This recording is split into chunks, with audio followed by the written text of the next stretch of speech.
KJFM Radio Barn at 1021. This is KJFM Louisiana Bowling Green, Eagle 102. Area high school softball is on the air. Every week, Eagle 102 brings you the best of area high school sports. On air at 102.1, online at kjfmradio.com, and on the KJFM radio app. Now to the diamond for high school softball on your area sports leader, KJFM Radio. And welcome to Elsberry. Mark Froelich, Maddie Ingram, getting ready for high school softball on a Thursday as the Elsberry Lady Indians welcome in the Silex Lady Owls. This is a rematch from the Bulldog Invitational a couple weeks ago. It is a rematch from the Bulldog Invitational, and it was a good game, and those teams fought pretty well to get to that championship game. So we'll have an interesting game here, as long as the rain holds off today. Exactly. I think rain has been pretty much around the area all afternoon. We had some thunder and lightning in Bowling Green earlier. It rained pretty much all the way down here. Yeah. And heavy at times in between here and Highway 61. But we've just had some light drizzle, sprinkles here at the ballpark, and we're ready for softball as Elsberry has completed their warm-up. Silex out there right now, so we'll take a break, come back with the pregame show for you after this on KJFM. Game of the Week coverage brought to you by McMailer & Sons Backhoe and Excavating and Lynn's Heritage House. As many as 50% of people don't take their medication as prescribed. Some never even fill their prescription, even if they don't feel well. Missing or not taking medication can be deadly. For questions about medication, your local Health Mart pharmacy is here to help. For fast, friendly service and affordable prices every day, visit your local Health Mart pharmacy, Bowling Green Pharmacy, located right on the square at 8 North Court in Bowling Green.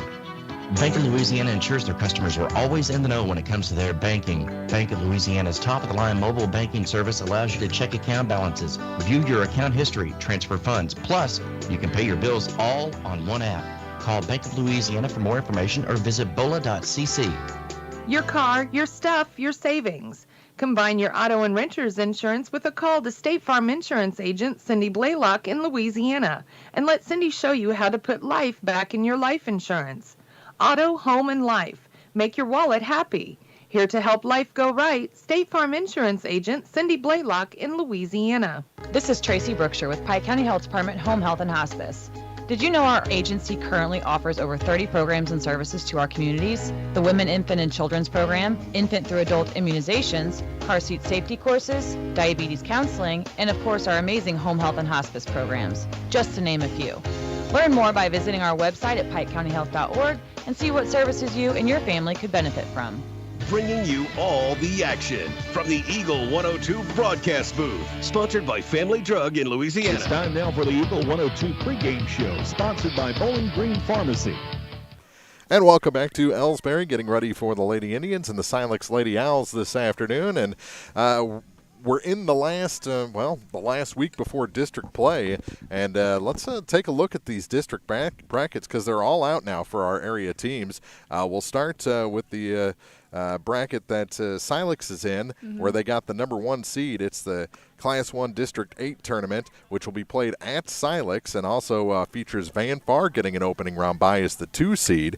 So that's an interesting district because I don't think of Van Far this year as one of the top teams. So making Clopton the 4 seed in that. Clopton had a good run for a while, but has kind of leveled off and struggled as of late. But Silex the 1 seed, Van Far the 2 seed, so they get opening round byes. Clopton will have to play New Haven in the 4-5 matchup. That's October 12th at 6:45. That's the late game that night. And the 3-6 matchup in that bracket is Community and Wellsville Middletown. Wellsville has had a struggle this year. A struggle for sure. And they come in as the bottom seed in that 6-seed bracket.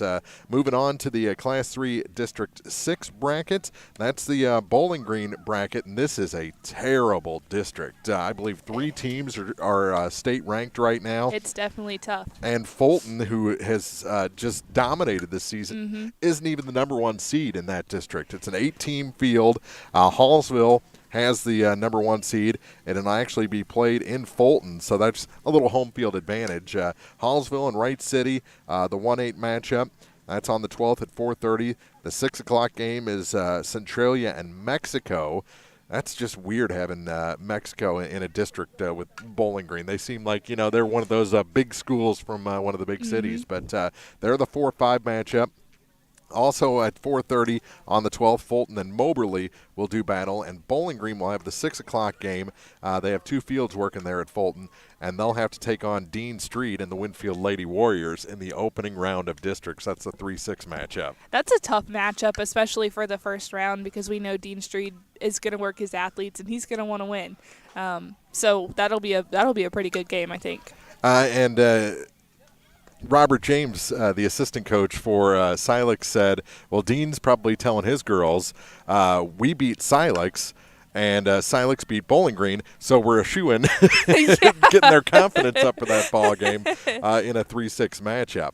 The Class 2 District 5 tournament, Louisiana and Mark Twain are in that district, and it'll be played in Palmyra at Flower City Park. Monroe City, the only opening round bye in that district. The 4-5 matchup is Clark County and South Shelby. Palmyra and Louisiana will do battle. That's on October 13th at 6 o'clock. So this is starting a day after the other two districts we mentioned. The 3-6 is Highland and Mark Twain. That'll be October 13th at 7:30. So an interesting district there, a 7-team bracket for that Louisiana and Mark Twain district. And then Elsberry, where are they playing?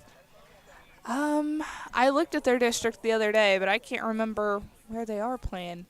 Wait for the computer to catch up with us here. They're in the Class 2 District 4 bracket in Valley Park. Oh, so they're in St. Louis. Yeah, that's going to be a drive. They're in that district with my alma mater, Bishop DeBerg. Elsberry is the 2 seed and will have to play. It's a 7-team bracket. We'll have to play in the opening round against Brentwood. Valley Park gets the only opening round bye as the 1 seed. Jefferson of Festus is the 4. Herman the 5. They'll play October 12th at 4 o'clock. And Bishop DeBerg, the 3, takes on Gateway Science Charter, the 6 seed in that bracket. So Elsberry, at least in the opening round as the 2 seed, gets to play the lowest seed in a favorable matchup. Even though they have to travel quite a bit for that just a little that bit. district. So that's a look at the district seedings. We'll take a break. Come back with your keys to the game after this on KJFM. Game of the Week coverage brought to you by Remax Realty Shop, Agent Kelly Crane, PJ Salon, and Meyer Implement Company. It's a great time to buy or sell a home. I'm Vicki Cadwalder, and I take pride in offering skills that make the process go smoothly from beginning to end. Even after closing, I enjoy staying in touch and being there to help you if you have any other needs or questions. During the process, I'll work closely with your lender and other professionals to make it as effortless as possible. I'm here with you every step of the way, so when you're ready to buy or sell, call me and we'll create a personalized plan just for you. Vicki Cadwalder Real Estate, loving our small town life. Bowling Green Tractor wants to change the way you think about yard work with their Ego 56-volt ARC lithium battery-powered lawnmowers, weed eaters, blowers, trimmers, and chainsaws.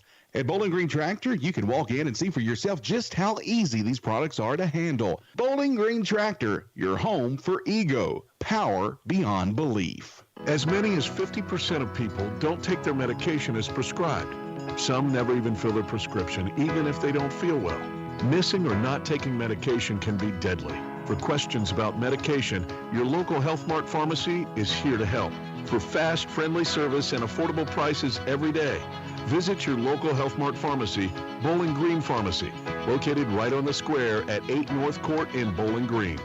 Time now for the Eagle 102 Keys to the Game on KJFM, sponsored by Vicki Cadwalader Real Estate in Louisiana.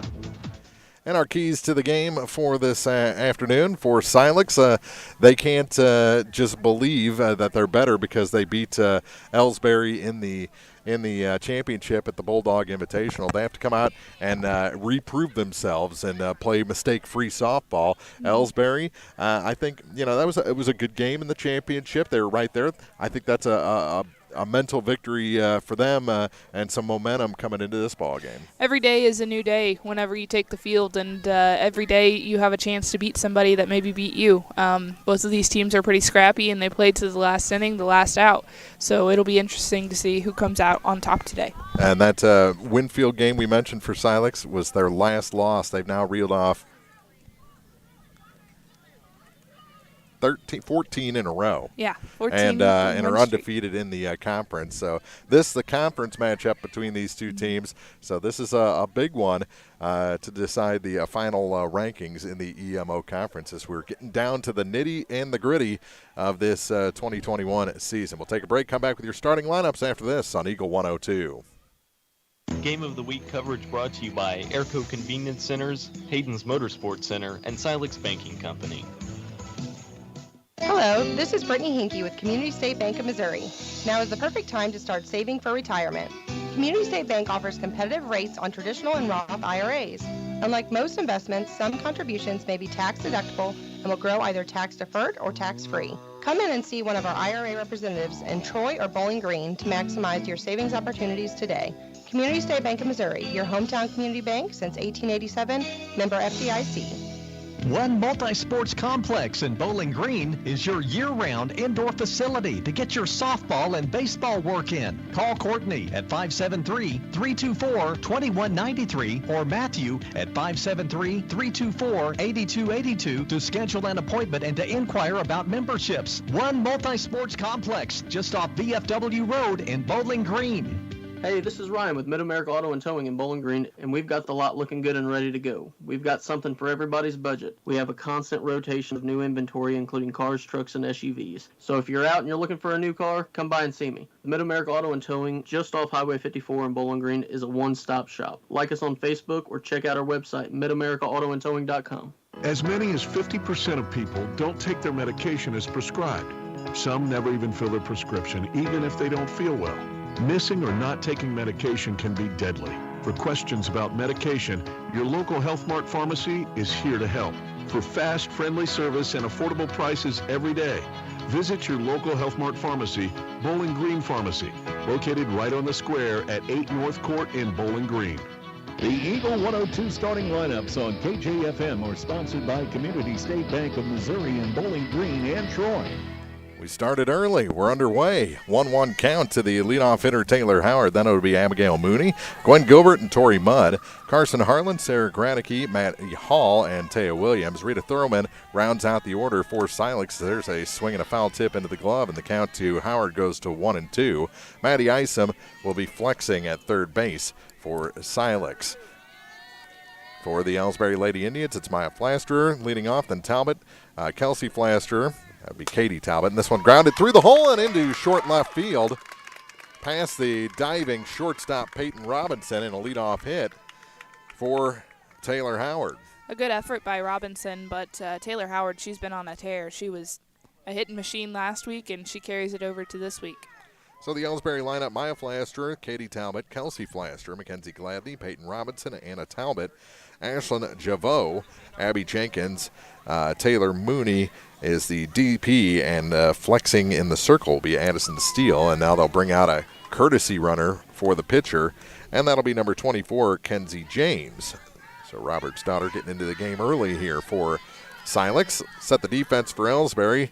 Across the outfield, Anna Talbot in left, Kelsey Flaster in center, Katie Talbot in right, showing bunt and bunting it foul is Abigail Mooney on the first pitch. Maya Flaster is the third baseman, Peyton Robinson at short, Abby Jenkins at second base, Ashlyn Javot at first. Mackenzie Gladney just gathered in that ball behind the plate, and Addison Steele is the pitcher for Elsberry. 0-1 count. Shows bunt again. Gets it down this time. Little trouble with the third baseman, and everyone's safe. Throw back into second, and James in there. And there's runners at first and second with nobody out for the Silex Lady Owls. Just put it down, kind of a do-or-die play, and couldn't find the handle on it. She tried to grab it with the glove instead of the bare hand. Mooney has some speed, too. That was a good bunt. And, you know, this field is a little wet, so it's going to change the way that ball rolls and how we get a grip on the ball. But But, Flaster came up and tried to do what she could, but couldn't get it done, yeah. Mooney made it to first base safely. So it'll go down as a sacrifice E5 in the scorebook. And all sorts of trouble here in the top of the first inning for Steele and the Lady Indians. It'll bring in Gwen Gilbert. First pitch to Gwen, swung on and missed, one after the high heat. Great temperature for a ball game, but just getting that isolated thunderstorms out of the area. That one is up high. Evens a count of 1-1. Scoreboard not on here in the ballpark, so I'll have to really pay attention. I'll get it correct, hopefully. 1-1, swung on and missed. Count goes to 1-2 to Gwen Gilbert. Runners haven't even faked run at this point. Gladney behind the plate, has a strong arm. Gilbert set up 1-2. Steele rears back and delivers a 1-2 pitch. And that's strike 3 called, and that's the first out. Throw down to third and out at third. Ooh, it looked like she missed the tag. A little strike him out, throw him out. And that changes the entire complexion of the inning, and the runner at first did not go. So now there's just a runner at first with 2 outs for Tori Mudd. Swing and a miss. Snap throw to first and a belly flop back into first base. Gladney is really showing her arm just to start off this inning. Very strong arm, good command behind the plate. Mudd ready. And the next from Steele. Swung on and missed. She's attacking the up and away portion of the zone. They've played Silex a couple times this year. She maybe has them figured out. That one blasted foul to center field of the other ball field behind us. Mudd ready again. Steele trying to get out of this inning. Clean. The next, this one kind of inside outed to the shortstop. Throw over in time. A line drive that just died in front of Robinson. She picked it up off the turf, threw over to first, and the side is retired. Silex had first and second, nobody out, and failed to score, leaving 1 aboard. And we got to the bottom of the first inning, no score on Eagle 102.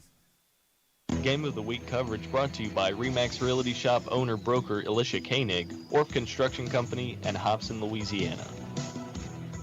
Is it time to renew, redo, or rebuild? I'm Christine Rutherford, and we have loans designed specifically for repairs and renovations, along with home equity lines of credit. People's Bank and Trust, member FDIC, equal housing lender, MLO number 421603, NMLS number 407724. The area's best coverage of high school sports is on Eagle 102.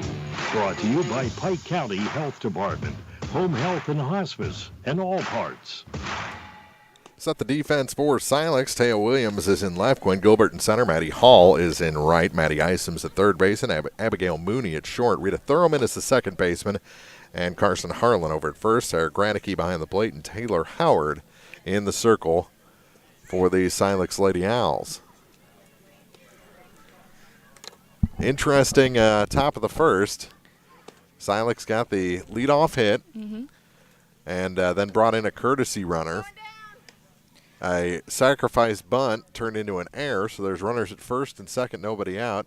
A strike 'em out, delayed steal, throw 'em out at third base.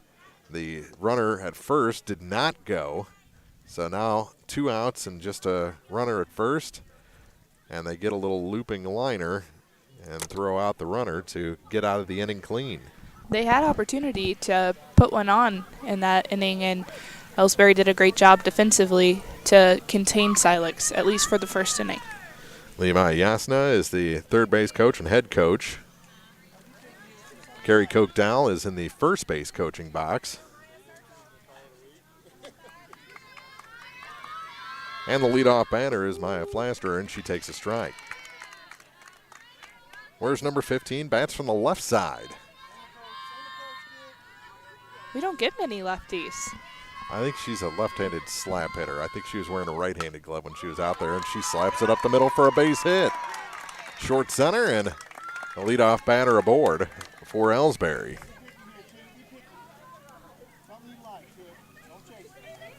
That'll bring in Katie Talbot. Katie wears number 2 and almost disappears behind that ponytail. Or braid. Couple of steps in front at the corners. Ball gets away and the runner will advance. Showed bunt, pulled it back, took a ball. Kind of crossed Gradicke up. I don't know if Howard maybe didn't hit her spot, but Gradicke wasn't looking low.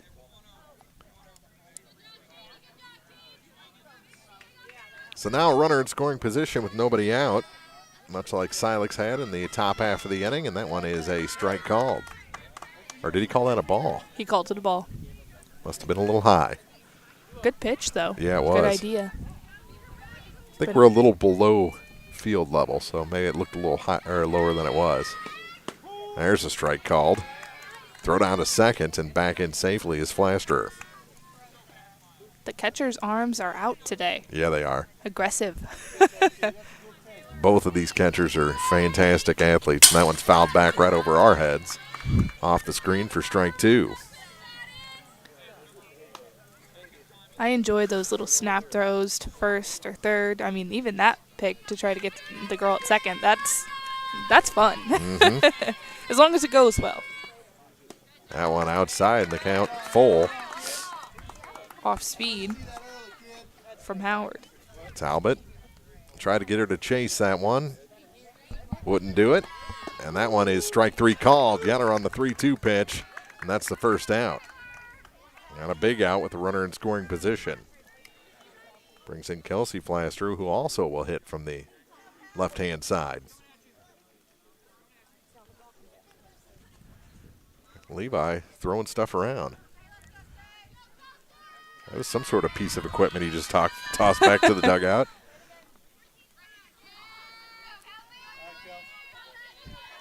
I was thinking maybe it was a wristband, but I don't know if he. I don't know what it was. That one high and away to Flaster, the center fielder for Elsberry. And the next to Kelsey is a strike called. He is given the low pitch, ain't given the high pitch. Good for a pitcher who likes to throw low. Mm-hmm. It's a good place to stay, especially if you're getting the call. 1-1 the count. The next is popped up. It's going to stay in fair territory. No, foul territory. Caught. Runner tags. Throw goes to third. And in safety is Flaster there with 2 outs. Good heads-up base running that time by Maya Flaster on the foul out by her sister. And Thurman did a great job because she was kind of pinched in the middle there, and she had to go quite a ways to go and catch that She's fast. Foul ball. That is true. She was at like a third speed there. Yeah, but she made it over there and made that catch. And got herself in good throwing position. Mm-hmm. It's just very hard to throw someone out from that point going to third base. All the way across the diamond. Missing on the first is Howard to Mackenzie Gladney, the cleanup hitter today. 1-0, swung on and missed. Overpowered her that time. Evens the count at a ball and a strike. Always like this ballpark, no matter what field we're on. Up high, 2-1. Although they mowed right before we got here, while we were setting up, and stirred up the gnats. Haven't seen gnats in months. Bugs, yeah. But I think there's enough buggins in the air right now that they've kind of settled down. Stayed away from us. That one misses, and it's 3-1. Big opportunity for Gladney to punch a run in and give Elsberry the early lead here. Runner at third, 2 outs, 3-1 count, so she should get something to hit. Back in the center of the circle is Howard. And that one fouled off, and the count goes full. She went back low trying to ring Gladney up with that pitch that the umpire's been calling so far this game. Isom collects that ball, returns back into fair territory. Does a little landscaping at third base.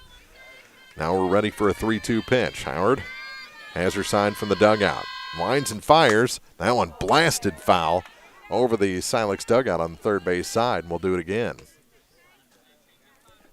Runner at third, 2 outs for Elsberry, who got out of a jam in the top half of the inning, and Silex would like to return the favor here in the bottom half.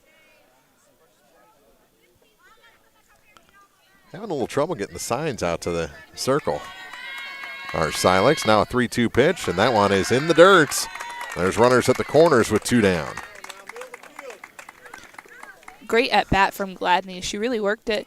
Got a couple foul balls in there and made Taylor Howard work.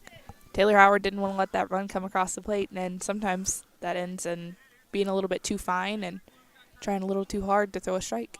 Courtesy runner comes in for the catcher. Try and get that number for you.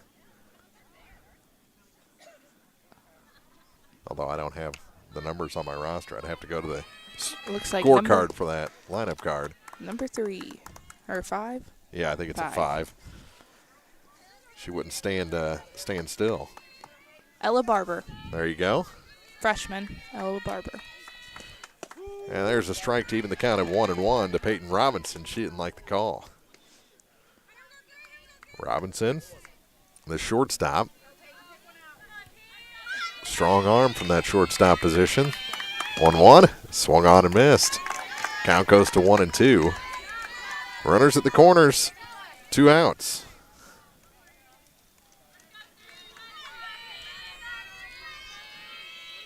One-two pitch, reaching for it, and it's a fair ball, foul ball. Foul ball. It hit the bag. It did hit the bag.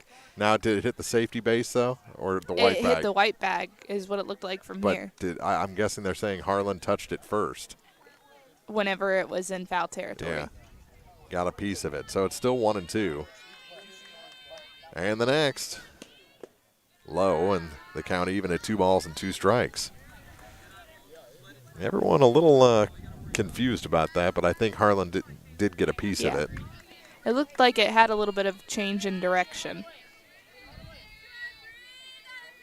The next, up high, and the count goes full. So Howard kind of working herself into a little bit of a jam here. She's going to have to throw a pitch to get out of it. Another 3-2 pitch on its way. And it was just a bit high. That looked pretty good. And the bases are loaded for Elsberry. 2 walks in a row for Howard. It's uncharacteristic of her to do something like that. That is. And that'll bring in Anna Talbot, the left fielder. Seems like she's working the top of the zone a little bit, and umpire's not about it today. That one genuinely high for ball 1. Nowhere to put Anna Talbot. A 1-0 pitch. Laid off that one, 2-0. She's going to have to come to her now. Little communication there between pitcher and catcher, and actually I think Howard asked the home plate umpire for time to do some landscaping. She doesn't like her landing spot. I've been there, done that. First baseman comes in. Now I think I remember a couple of times where you kind of looked a little diva-ish out there. Yeah, just a few times. I have to land correctly. Yeah. I was the same way. When I pitched, if my spot wasn't right, there's a strike called. Ooh, that one scraped the dirt. They got to give me the right ball, too. If there was a difference in the feel or what I would consider the weight of the ball, I'd be like, no, give me the other one. Bring it in. Swing and a miss. Oh, that was a power pitch. Probably would have been called a ball. Instead of 3-1, it's 2-2. Gradicke has the sign, gives it to her pitcher, and the 2-2 offering popped up. It's going to stay on the field of play, coming over toward the fence, and making the catch is Maddie Isom to retire the side right in front of the Silex dugout. Elsberry leaves the bases loaded in the bottom of the first inning. We go to the second, no score on Eagle 102. Game of the Week coverage brought to you by McMailer & Sons Backhoe and Excavating and Lynn's Heritage House. When you support a locally owned pharmacy, you're contributing to the growth of the community. The dollars you spend stay right here to support our local community. Health Mart pharmacies are locally owned pharmacies. There's one right here. Health Mart pharmacists have a personal commitment to their communities because, just like you, they support their community. Health Mart pharmacies are locally owned and hometown proud. Louisiana is a Health Mart town. Family Drug Health Mart Pharmacy. The right people, the right price, right downtown. Health Mart, caring for you and about you. I'm Tylee Mills, the CEO of Pike County Memorial Hospital. You've heard it from your friends, family, and even neighbors. They choose Pike County Memorial Hospital.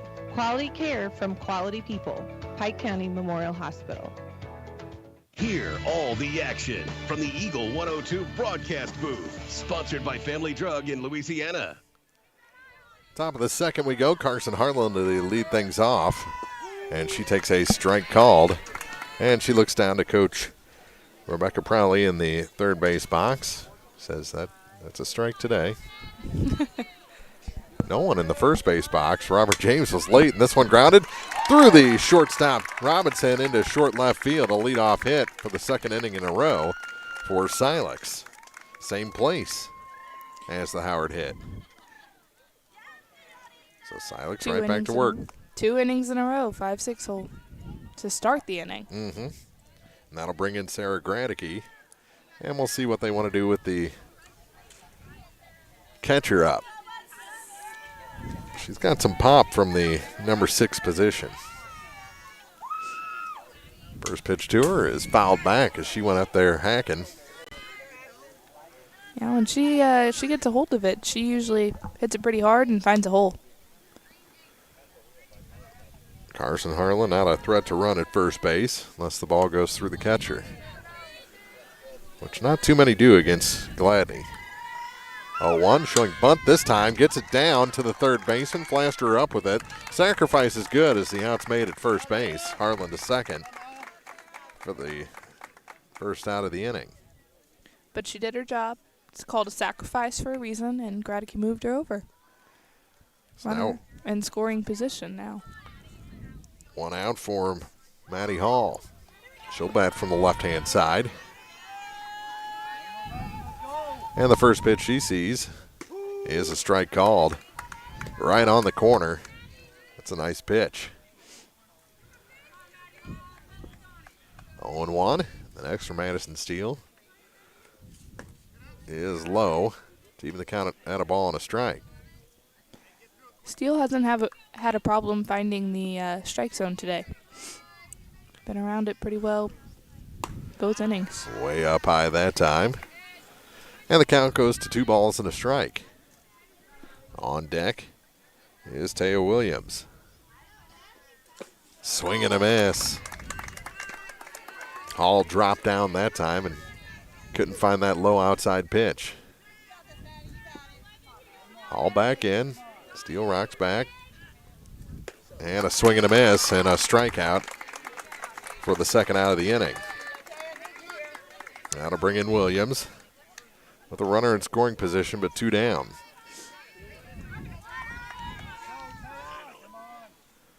And the first pitch she sees is up high for ball 1.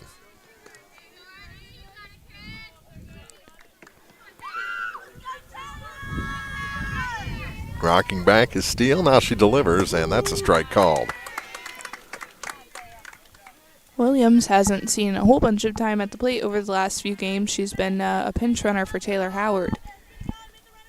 So seeing some time today. That one fouled off. So Williams stays alive. Batting in the 8th spot here. Some words of encouragement from the first base coach, Robert James, who did find his spot there after the leadoff hit. Made his way around, didn't he? 2 outs, runner at second. And the next, just a little bit too far outside. Great curveball from Steele. That ball, it had the break that you needed. Nice take by Williams. 2-2? 2-2. This one hit in the air, and the catcher bounces out, and Gladney makes the catch about 8 foot away from the home plate, as that one stayed about 6 feet off the ground the entire time in flight to retire the side. We played an inning and a half, still no score. Elsberry coming up, tied with Silex on Eagle 102. Game of the Week coverage brought to you by RE/MAX Realty Shop, Agent Kelly Crane, PJ Salon, and Meyer Implement Company. Bundle at Pike County Mutual Insurance and save. Ask about the great rates on your personal vehicle, farm trucks, big or small, or even your motorcycle and side-by-sides. Stop by and see myself, Corey Buchanan, Buddy Bibb, or Kathy Gam at your hometown insurance company since 1895. Pike County Mutual Insurance on the square in Bowling Green. Area High School Sports on Eagle 102 is brought to you by Pike County Memorial Hospital, Cellular and Satellite Center, and Abel's Quick Shop. Elsberry coming up here in the bottom of the second inning. It'll be the 7, 8, and 9 hitters, Javot, Jenkins, and Mooney. As, again, Silex gets the leadoff runner on, gets her into scoring position, but can't get that run across. The same combination they went with in the first inning. A single through the 5-6 hole and then a bunt. And no runs each time. So Javot, the first baseman, will dig in. She wears number 6. Will bat from the right-hand side. Gets a last-second chat in with Levi Yasna, the head coach, as he makes his way down to the third base coaching box. Silex, a little slower getting out to the field than Elsberry was last half inning. I was thinking the same thing. They take a little longer to warm up than Elsberry. Elsberry's in and out. They spend more time coming off the field and getting into their little huddle than they do to get out there. And that one taken outside for ball 1. Had the height for a strike, but way too off the plate. 1-0, grounded foul, and Levi made a token effort at it. I think Javot was just a little bit behind. That one was grooved right over the middle. And that's something that Taylor does well, is change speeds and keeps you guessing either out front or behind the pitch, whether it be a off speed or a fastball. The next, laid off it as it floated high and wide. 2-1. Everyone doing a little landscaping in between every play with this field that's just a little bit wet. That one's fouled off the front of the Elsberry or the Silex dugout on the third base side. It's wet enough to be clumpy, which I think is the thing that they're struggling with here. And the outfield grass is wet enough that Howard is, when a ball is hit to the outfield or in foul territory and gets in that grass, she has a little trouble with the grip. That one outside, the count goes full. Great off-speed pitch from Howard, and now that sets up an opportunity to change speeds again like we were talking earlier in the count. 3 balls, 2 strikes. She's gone deep in a lot of counts here in the early going. Payoff pitch, and she did. Pulled the string on her. Swinging through it is Javot for the first out. She went with the changeup again. 2 in a row there, but that one she floated and higher in the zone, and Javot went for it. That'll bring in Abby Jenkins.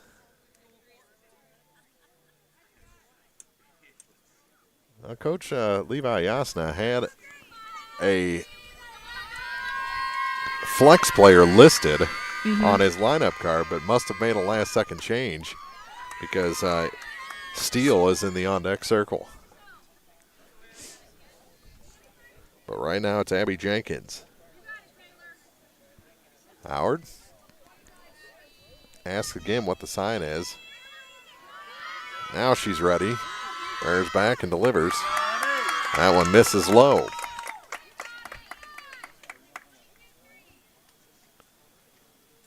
Player pretty well straight away. A couple of steps in front of the bag at first and third. This one grounded to the shortstop. Up with it is Mooney. Throw over in plenty of time to get Jenkins, and there's 2 away. And that brings in Addison Steele, the pitcher for Elsberry. Very baseball-esque position for this pitcher. And that one misses low. The 9-hole. 9-hole, yeah. Traditional. Even her stance I'd call a baseball stance.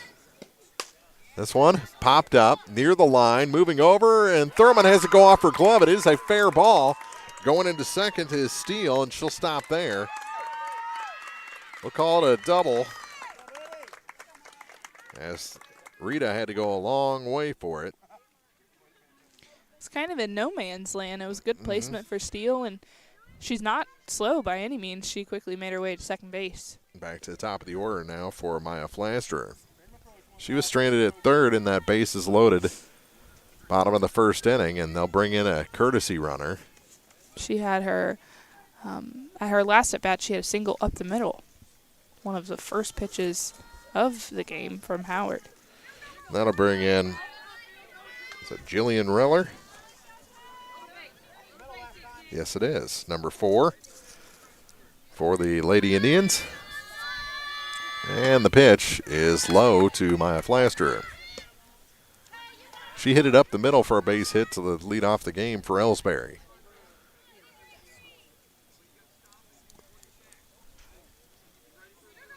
And the 1-0 pitch to her is swung on and missed. She pulled off that one.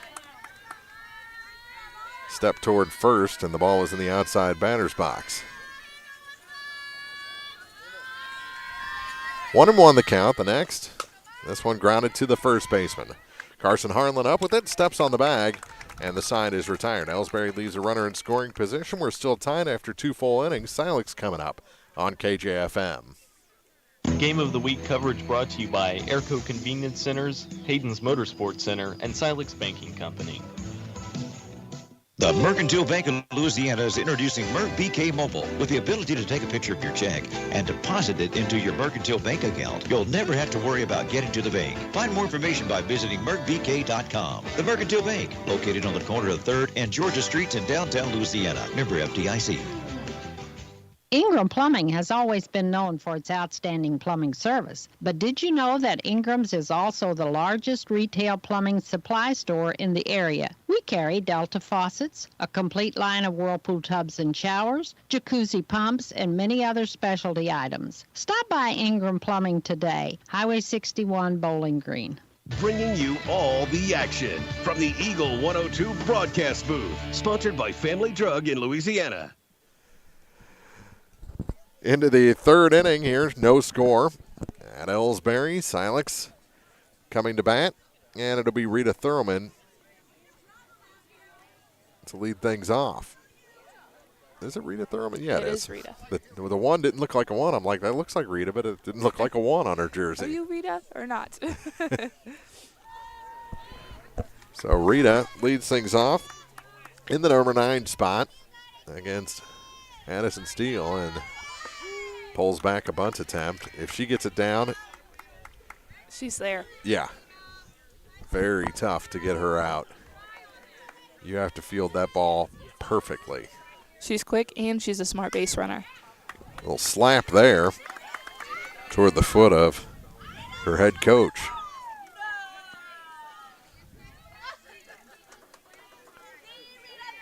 Thurman behind in the count, 0-2. And some well-intentioned razzing from the Silex dugout to their second baseman. 0-2 pitch. Bunting again, and she's out. Fouled back to the screen on an 0-2. And that's a strikeout for Steele. I've always been kind of confused on individuals who bunt with... with 2 strikes? Yeah, with 2 strikes. I mean, unless maybe she's really confident with it, but I don't know. It's a weird approach. Howard didn't know it was her turn to bat. She was confused by the strikeout. And this one, a little inside-out swing and caught by the third baseman, Maya Flaster. She kind of got stuck in the dirt and somehow kept that in her glove. She fell down pretty hard. Look at all the mud on her side, but that's a big out right there, getting Howard off the base path. Yeah, she thought you dive on dirt, you're going to slide a little bit. Not on mud. She came to a abrupt stop, but held on for the second out. And that one misses on the first pitch to Abigail Mooney. Mooney tried to sacrifice her first time up, actually reached on an error. This one is hit down the line. Moving in on it is Talbot, and she can't make the catch, and it's past the right fielder. This is going to be 3 bases, it looks like. Throw comes over, but it's well late, and it's a 2-out triple for Abigail Mooney, and Silex again has one in scoring position here with 2 outs. Brings in Gwen Gilbert. It was kind of an inside-out swing from Mooney. It was really on the inside part of her bat, and she just kind of punched it to right field, and luckily it got down for her. It kind of reminds you of Steele's hit in the bottom half of the second inning, except for it was able to skip past Talbot out there. Swing and a miss on the first pitch to Gwen Gilbert. Silex looking for a 2-out hit here. Trying to grab a 1-0 lead. She's the number 3 hitter in the order. And where's number 13? The 0-1, up high, ball and a strike.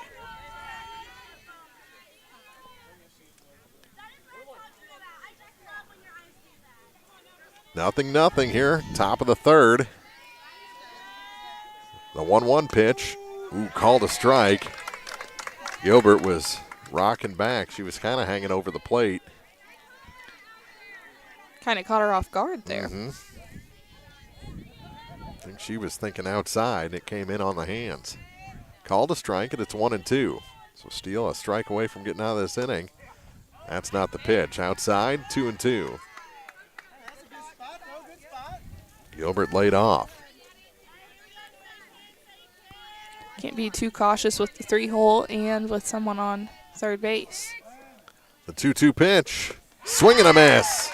That's a big strikeout for Steele and for Elsberry as Silex leaves a runner at third base. And we head to the bottom half of the third inning. Still no score. Elsberry coming up on KJFM. Game of the Week coverage brought to you by RE/MAX Realty Shop owner-broker Alicia Koenig, Orff Construction Company, and Hobson, Louisiana. Here's one question that has no wrong answer. Are you going to choose the new Shell and Fuel Rewards card to be used at Shell stations, or the Shell and Fuel Rewards MasterCard that can be used everywhere MasterCard is accepted?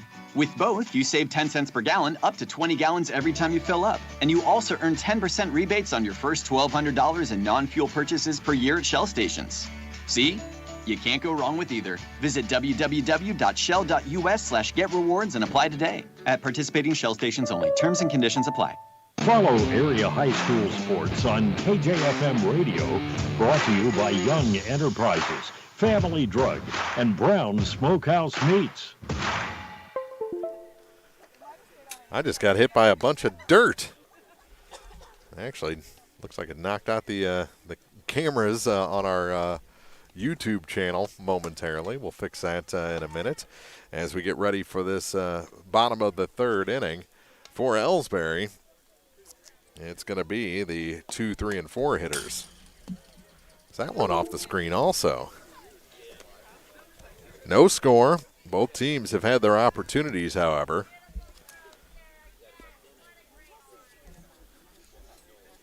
Over the first few innings.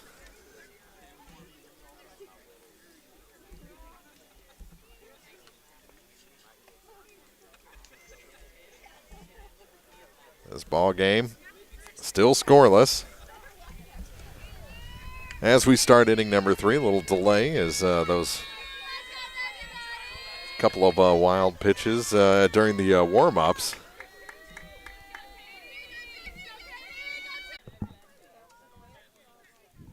Working the count well here, making Howard throw a lot of pitches.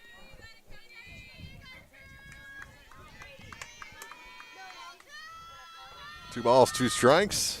And one off speed, swung through it, ball gets away. They're going to have to hurry to get the runner at first, and she's safe. So a strikeout turns into a runner at first. And nobody out. Here in the bottom of the third inning, and that'll bring in Kelsey Flaster, and that'll be a strikeout E2. And this one fouled off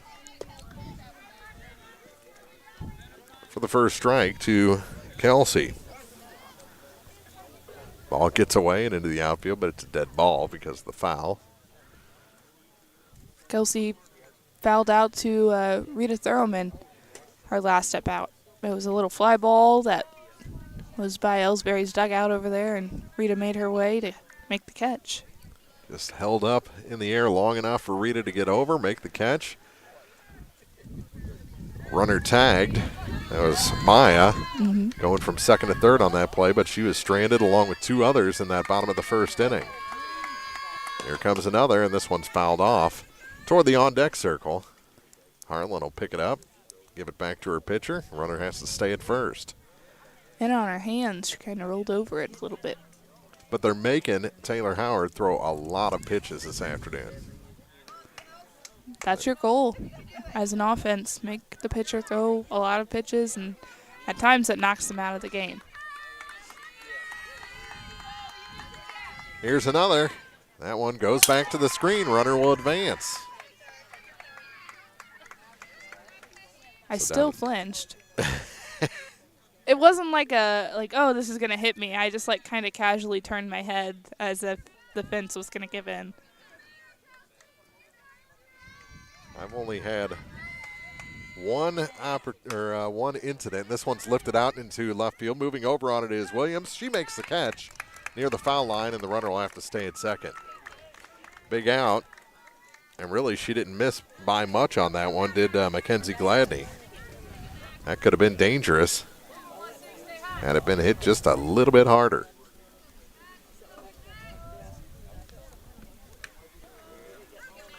That brings in Peyton Robinson. Nope, it's Mackenzie Gladney. It's Gladney this time. Yeah, ball hits a second base. They get the out there at first. Runner advances to third. She did her job to move the runner into scoring position, leaves it to Robinson now to punch this run in for Elsberry. Sorry, I'm still trying to adjust things on our system here after a foul ball earlier knocked some things out.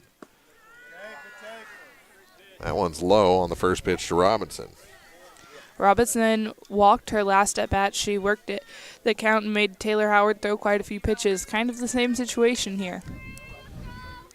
Runner is at third, and that one nice block by Granicke behind the plate. She slid out there and got that. Talbot, the runner at third. She struck out but reached on a drop third strike. Yep. That one up high. And the count 3 balls and no strikes to Peyton Robinson. Anna Talbot waits on deck. There's a strike called. Get over fastball. Right down the middle as Peyton was taking all the way. Howard checks her wristband. Has the sign. That one fouled back, and the count goes full. Good battle from both sides, Robinson and Howard here in this count. That was a pretty good pitch. I don't think Peyton could have done much except for foul that one off, but it was going to be a called strike. Still got a lot of the zone on the outside corner. Now they set up inside on 3-2. Fouled it off, spoiled a good one. We'll do it again. We'll see if Howard goes off speed, which could be risky due to the fact it's 3-2. By the time that bounced off the side fence, Talbot was about to cross the plate. She was coming down that line. Another 3-2. Fouled back again. That was right at your face. Do you want to go back to the top of the bleachers? No, I'm okay. I don't know why. It just reminds me of those jump scare videos where the foul ball is coming right at you and you kind of jump. I don't know. Another 3-2 pitch on its way, and she walked. It's a good take for Peyton Robinson as that one missed low. 2 quality at-bats from Robinson already today. Now runners at the corners with 2 down for Anna Talbot. Talbot ended the threat of the Indians in the first inning when she hit a fly ball to the third baseman. It was a foul ball, popped out. First pitch she sees is a strike called. Throw back to the pitcher to prevent the double steal attempt, and now there's runners at first and second. A little bit of rain passing through again. 0-1, grounded foul, past third. We can definitely tell a change of pace in Howard when there's runners on. As soon as she gets the sign, she's ready to go. I don't even think Gradicke was squatted down by the time that Howard was almost starting her windup at that point. Didn't like the ball that came back from the outfield, so she gets a new one from the home plate umpire. 0-2 count. Gradicke down in her stance. That one a good block. As Robinson was more than halfway to third base. Goes back as that's already occupied. There's another good block. Ooh, they almost sent the runner. Talbot from third. Now it's 2-2.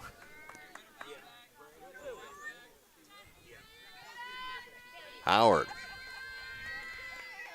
against Talbot. Javot on deck. The pitch. Laid off, and the count goes full again. Very disciplined approach from Elsberry today throughout their lineup. Coach Levi Yasina seems so calm over there at third base. And she walked her. The bases are loaded yet again for Elsberry. Second time they've loaded them up in this ball game against one of the best pitchers in the area, and Taylor Howard. Javot had a swinging strikeout her last at bat. And I think that's what Taylor has to do here is just attack, attack, attack. Attack the strike zone. She's had a difficulty in finding it today.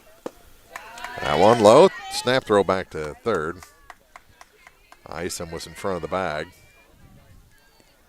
Gradicke is just tall enough to look over some of the batters and get that ball down to third base. You know, any other catcher who was a little bit shorter may have not thrown that ball to third base. So she takes advantage of her height here in softball, and she'll be taking advantage in a few weeks in basketball when that season gets going. It's crazy to think how close basketball season is. Swing and a miss. That one kind of rose up and in on the right-handed hitting Ashlyn Javot.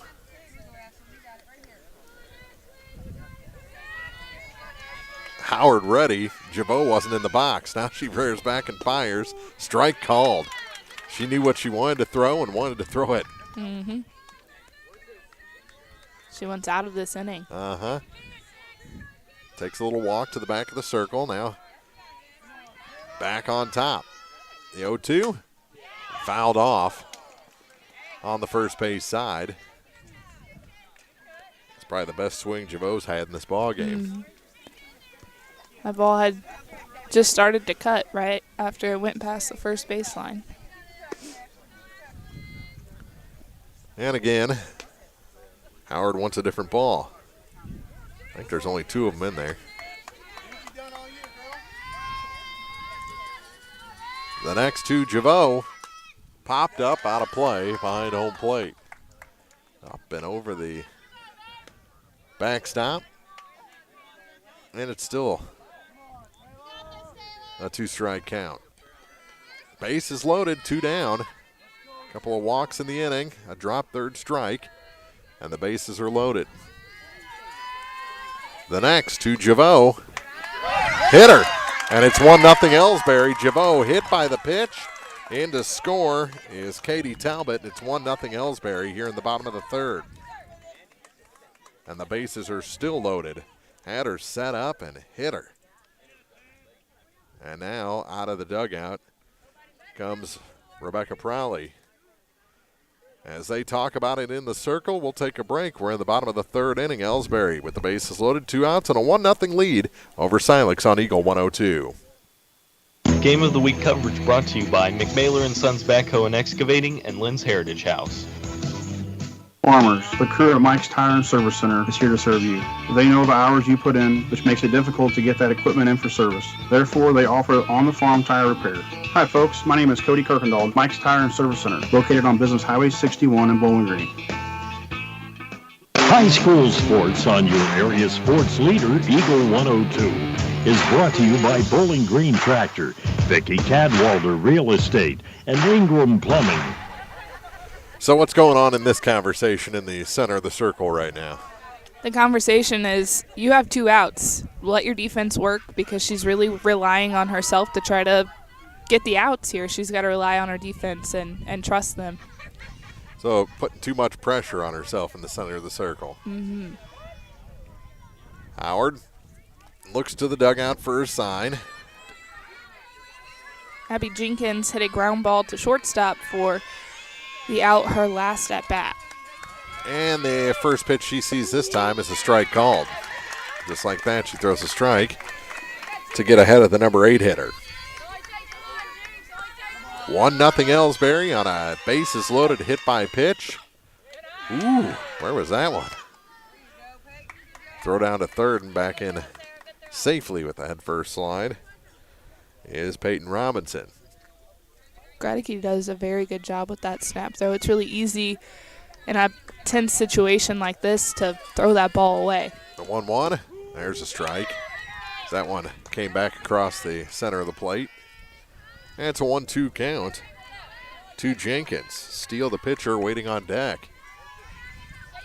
Bases loaded, 2 outs. They set up outside, and the pitch is popped up. Carson Harlan wants it, and the first baseman gets that second hand over to keep that ball in that first baseman's mitt. Elsberry leaves the bases loaded, but push a run across and leads Silex after 3 full innings, 1-0 on Eagle 102. Game of the Week coverage brought to you by Remax Realty Shop, Agent Kelly Crane, PJ Salon, and Meyer Implement Company. Community State Bank of Missouri in Bowling Green and Troy, where the #1 priority is the customer and adding new services to help simplify your life and building a strong, high-performance financial services organization. Community State Bank in Bowling Green and Troy, your community bank since 1887, member FDIC. It's a great time to buy or sell a home. I'm Vicki Cadwalder, and I take pride in offering skills that make the process go smoothly from beginning to end. Even after closing, I enjoy staying in touch and being there to help you if you have any other needs or questions. Call me and we'll create a personalized plan just for you. Vicki Cadwalder Real Estate, loving our small town life. Hear all the action from the Eagle 102 broadcast booth, sponsored by Family Drug in Louisiana. To the 4th inning here at Elsberry, and the Indians lead the Silex Lady Owls by a score of 1-0 on a bases loaded hit by pitch, and it seems like Elsberry has had the bases loaded a couple every of times, inning. Yeah. They're making things happen. They're making Taylor Howard work, and they're also getting hits where they need them, getting breaks where they need them. It'll be Mudd, Harlan, and Gradicke for Silex here in the top of the 4th, the 4, 5, and 6 hitters. If anyone gets on, it'll be Maddie Hall. Mudd hit a kind of a bloop line drive to Robinson, her last at bat. This one popped up mile high. It'll get beyond the backstop and into the Silex side of the fans, and it hit the ground. Tori Mudd's had a comeback season, to say the least. She's had a couple surgeries. And so getting back into softball has been a little bit difficult, but she's been a very good hitter for the Owls this year. This one popped up on the infield, and that will be caught by the catcher. Where did Gladney come from? She didn't even throw her mask off or anything. No. She was full gear, ran down the line, caught that ball. That's a big smile, too, from the catcher, Mackenzie Gladney, after she made that play. That's fantastic. That'll bring in Carson Harlan, the first baseman for Silex. Got on base her first time up and takes a strike to start her second at bat. She punched a single through the 5-6 hole her last at bat. And that actually marks the first time. Well, actually, no, it'd be the second time Silex didn't get that leadoff runner on. They had 2 hits through that hole to lead off innings, and that one is swung on and missed, and the count goes quickly to 0-2 to Carson Harlan. She wears number 20, bats from the right-hand side. Brennan back at the station says it looks like Christmas on this field. Red and green. Just getting a piece of that one is Carson. Brendan has a way with words. I like the red pants that Elsberry sports. Whenever I played, I didn't like the red pants. I would have never wore them, but now that I see them more, I'm like, yeah, I like the red pants. I missed out. Another 0-2. That one's low and in. Ball and 2 strikes to Harlan. Almost caught that calf. The red pants with the black and black stirrup socks with the red stripes. That's a nice look. White tops. A 1-2 pitch. Swing and a miss. Strikeout is the second out of the inning. And the bases are empty now for Sarah Kranicki. Makes 5 on the day for Steele. Kranicki. This one hit in the air to the first baseman. Javot makes the catch on the looping liner. And a pitch is the third out here in the top of the 4th. Silex fails to get a base runner aboard. A 1-2-3 inning and still trail Elsberry 1-0 as we head to the bottom of the 4th inning on KJFM. Game of the Week coverage brought to you by Airco Convenience Centers, Hayden's Motorsports Center, and Silex Banking Company. As many as 50% of people don't take their medication as prescribed. Missing or not taking medication can be deadly. For questions about medication, visit your local Health Mart pharmacy, Bowling Green Pharmacy, located right on the square at 8 North Court in Bowling Green. The most complete coverage of high school sports is on the Eagle 102. Brought to you by Mid-America Auto and Towing, the Mercantile Bank, and Pike County Mutual Insurance. After 3.5, it's Elsberry leading Silex 1-0 as they come to bat in the bottom of the 4th inning. It just seems like Silex is maybe pushing a little bit here. It's really a tense environment today. I mean, on both teams, I've heard them having fun and laughing, and we're not seeing that as much. It's all seriousness today. It seems like between pitches, there's one attitude, and once the home plate umpire points toward that pitcher, it's a whole different thing. Elsberry ahead in this one, but they've had opportunities for a lot more, and it'll be the pitcher to lead things off out of the 9 spot, Addison Steele. Steele made her way on. She got a double her last at bat. Ball that Rita Thurman couldn't quite get to. And the first pitch she sees is low and away for ball 1. Kranicki fires that ball back to Howard every pitch, doesn't she?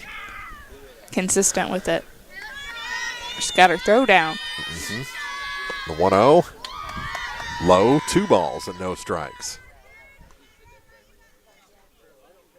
And a field like this today, and both teams are dealing with it, but that ball goes through that infield.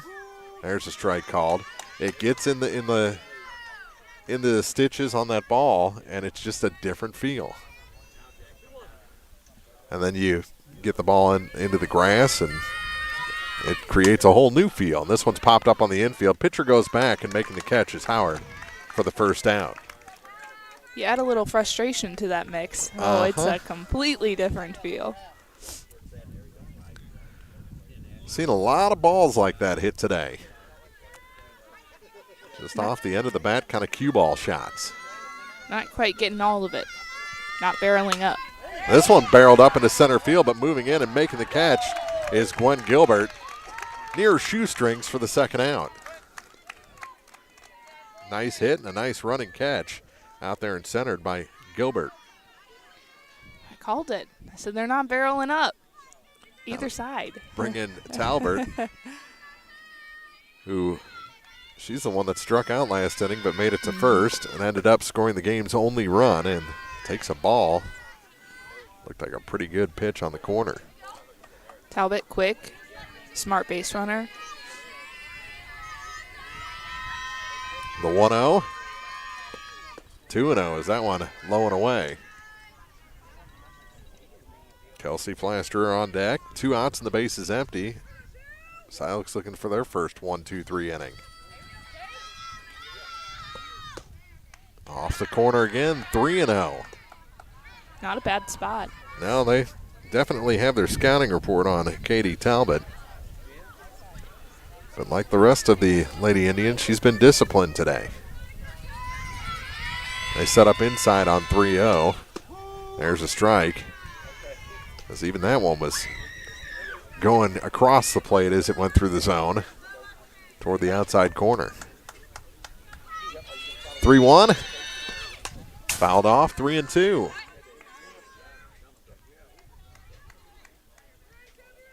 See what Taylor goes to for the strikeout pitch here.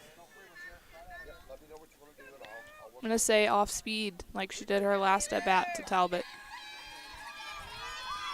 The 3-2 pitch. And she did. She lost it out the back of her hand, and that is a ball and a walk. And we saw her in warm-ups having trouble with grip. And that was, we also saw something like that in her warm-up. She really just kind of, you change your grip and you change how it feels in your palm. It's really easy to lose it. There's a nice pitch right down central for a strike to Kelsey Flaster. She was looking for something else. Coach Yasna relays the sign to his batter and runner, and that one is stroked toward the gap, and it's down, cut off out there by Maddie Hall.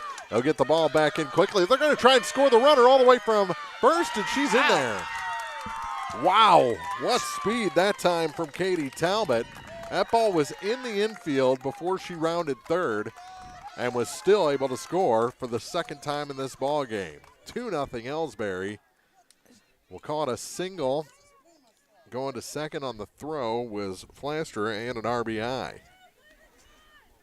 Talbot was thinking, I'm scoring, as soon as she got off of first base. But I think the moral of the story here is don't put Talbot on. She's the one scoring the runs for Elsberry. There's a strike called. 2-0 Lady Indians here in the bottom of the fourth inning. You can't count Silex out by any means. We've seen him come from behind a couple of times this season on KJFM as this one's lifted. High fly ball. Maddie Hall and won't catch up with it. She runs face first into the fence, gets it back in quickly, and all the way to third with an RBI triple is Mackenzie Gladney, and it's 3-0 Lady Indians. Wow. Their bats are coming alive. They're smart whenever they're running the bases. They're thinking an extra bag every single time. Most of the time, especially even for a catcher, you're thinking, that's probably a double. And Gladney pushed that and got 3. And that was very close to being out of here opposite field. As Hall ran all the way into the wall. It was off the wall. That one's a foul tip into the glove on the first pitch to Peyton Robinson. All this with 2 outs. The first 2 were retired incredibly quickly. Robinson has had some good at-bats today. She's walked twice, but she's made Howard throw quite a few pitches. That one fouled back at us, and it's 0-2. Runner at third, 2 outs, 2 runs in for Elsberry in the inning. That one goes off the catcher toward the third base side, so the runner, who's a courtesy runner again, stays at the base. I think it's Ella Barber again. It is. Being a little safe there. And something you can kind of do with a 3-0 lead. They set up outside on 1-2. And taking that pitch all the way is Peyton Robinson. They're not swinging at hardly anything out of the zone today. Disciplined. Like that approach. The 2-2. This one chopped to the shortstop. One hopper for Mooney. Throw across. Gets away from Carson Harlan. She'll end up at second. Another run comes in, and it's 4-0. Elsberry pouring it on here in the home half of the fourth. When it rains, it pours. And it's literally rained today. It has rained. But it just seems like when all of those little things are kind of going wrong, they're going to continue to go wrong until somebody puts a stop to it. Call that an error on the first baseman. I think the throw was pretty good. There's a strike called on the first pitch to Anna Talbot. So no RBI that time for Robinson. But the inning continues, and another run on the board for Elsberry. Scored 3 in the frame. This one grounded. Backhanded, throw across. This time it's scooped by Carson at first base. That's a nice play on both ends. Mooney was deep into the hole toward third. Threw it a short hop, and Carson Harlan able to hold on to this one to retire the side. 3 come across, and now it's a 4-0 Elsberry lead over Silex after 4 innings on KJFM. Game of the Week coverage brought to you by Remax Realty Shop owner-broker Alicia Koenig, Orff Construction Company, and Hobson, Louisiana. From the classic cheesesteak and rich crab cakes to the Philadelphian favorite water ice, a taste of Philly in Bowling Green is a fan favorite. A meal ready for you before or after the game, and game day jerseys are welcome. Open 7 days a week. A taste of Philly. Business Highway 54 West in Bowling Green. Bank of Louisiana ensures their customers are always in the know when it comes to their banking. Bank of Louisiana's top-of-the-line mobile banking service allows you to check account balances, review your account history, transfer funds. Plus, you can pay your bills all on one app. Call Bank of Louisiana for more information or visit bola.cc. Bringing you all the action from the Eagle 102 broadcast booth. Sponsored by Family Drug in Louisiana. Steele has thrown well. Has the shutout of Silex so far, and their offense has staked her to a 4-0 lead through 4 innings here from Elsberry on a Thursday afternoon. Silex one more regular season game after this. I believe Elsberry the same. Mm-hmm. Beginning of the week. I believe it's Monday. Mm-hmm. And then district start on Tuesday. Cramming it all in. Some districts won't start until Wednesday, and there's a swing and a miss on the first pitch to Maddie Hall. 7, 8, 9 hitters. Silex needs a spark here. Maddie Hall had a swinging strikeout her last at-bat. Up high. Not a bad thought from Steele after Hall just chased the one before it. What did we say? 15 in a row. Silex is 1. Mm-hmm. This one 15. In on the hands of Hall. And she's down 0-2. They've had a successful year. Both teams have. Played some really tight ball games, and oftentimes they've ended up on top. This is an Elsberry team that's won back-to-back districts. Mm-hmm. That one fouled off. In on the hands that time of Hall, and she spoiled it. I didn't flinch that time. It was right in my face. I did not flinch. They've won back-to-back districts, but they've turned the roster over this year, and this young group has really come in and played well. Yeah, talking to Coach Levi Yasna in the preseason, he was excited for the girls that he's bringing in, and he'll continue to bring in over the next couple of years. That one up in the zone, fouled off again by Hall, and she's staying tough here. Down no balls and 2 strikes. Steele. Not allowed to hit. Silex has had opportunities, especially early in this ball game. They went quietly last frame. Another 0-2, and that one off the corner, called strike 3. What a game for Addison Steele so far. She already has 6 strikeouts. That'll bring in Taya Williams. Lady Owls left fielder today. And Steele's first delivery is up high for ball 1.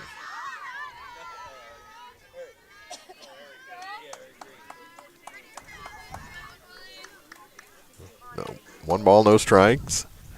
And the next to Williams is chopped. Third baseman cuts it off. Flaster's throw over in time, and the first two are retired in the top of the 5th inning for Silex. Going to bring in Rita Thurman. Rita had a strikeout on a bunt her last at bat. Fouled the 2-strike pitch back to the screen.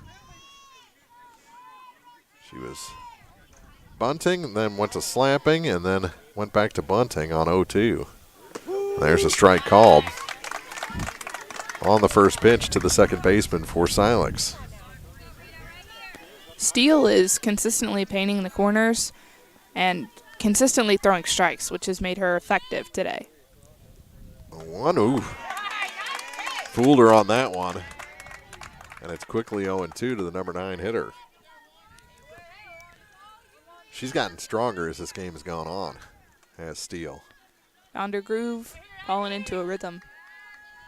0-2 pitch off the outside corner. A little too far this time. He's been given the outside against lefties, but not to righties. A ball and 2 strikes. Top of the order waiting in the wings. Can Thurman extend? Hits it toward the on-deck circle. Past Taylor Howard. Thurman does have an issue of being way too far in the field of play whenever she does slap. Yep. Going down the baseline, which can be problematic, especially in district play, because that's when people are really going to call it. 1-2. The next. Strike 3 called. And that's 6 in a row. Retired over 2 innings for Addison Steele. We head to the bottom of the 5th inning. Lady Indians coming up, leading Silex 4-0 on KJFM. Game of the Week coverage brought to you by McMailer & Sons Backhoe and Excavating and Lynn's Heritage House. This is Tracy Brookshire with Pike County Health Department Home Health and Hospice. Did you know our agency currently offers over 30 programs and services to our communities? The Women, Infant, and Children's Program, infant through adult immunizations, car seat safety courses, diabetes counseling, and of course our amazing home health and hospice programs, just to name a few. Learn more by visiting our website at pikecountyhealth.org and see what services you and your family could benefit from. The best coverage of high school sports is on KJFM. Brought to you by Community State Bank of Missouri, County Market in Louisiana, and Bowling Green Pharmacy. As Elsberry comes to bat here in the bottom of the 5th inning, we're done stretching here at Elsberry. I want to remind you, we'll have the Mayor's Cup for you tomorrow night from Louisiana as the Bowling Green Bobcats and their perfect record go down to the other side of Pike County to take on the Louisiana Bulldogs, who have won 3 in a row. And, boy, they've been playing good football lately. And the Mayor's Cup returns after, a 6-year hiatus as the teams finally back to it now that Louisiana is in the EMO. And, boy, it's good to have that rivalry renewed. And this one is low on the first pitch to Ashlyn Javot. Javot, Jenkins, and Steele, 7, 8, and 9 hitters for Elsberry. But should be a great ball game tomorrow, 6:30 pregame, 7 o'clock kickoff. The Mayor's Cup. A tradition for over a quarter century returns tomorrow night on KJFM. 1994. What grade were you in 1994? I was, just merely a twinkle in someone's eye. Are you kidding? Oh, my gosh. You weren't born yet? No. Does that make you feel old? Yeah, I was a sophomore. Aww. This one grounded foul. I'm doing the math now, and, yep, math is hard. That's something. Yep. 4 years later. 98. Not even close. How old do you think I am, Mark? Well, I remember. It was recent, and I remember calling your games. That one low, but you lose track of time, especially when you start working with somebody whose games you called. Heck, I called Rebecca's games. I called Carrie Dowell's games. Now, she was at the very beginning of me calling games. I keep referring, I was called a Levi's senior. Games, That was 5 years ago. This one in on the hands and fouled off toward the on-deck circle by Javot. I am young enough. I did not call Robert James high school games. Yeah, that man's old. That one fouled back and back to the pitcher's circle. The diamond behind us. Good at bat from Jabot. She's had a swinging strikeout today, and then she was hit by the pitch. Well, it was going to be ball 4 either way. This one hit a mile high into right field. Moving in and making the catch is Maddie Hall for the first out. So a good at bat for Jabot, but she is retired. But again, made Howard work. That'll bring in Abby Jenkins. Abby's had a ground ball to the shortstop and a fly ball to first base. She was out both times today, but she did give it a good ride when she hit that ball to the shortstop her first at bat. There's a ball high on the first pitch to the second baseman for Elsberry.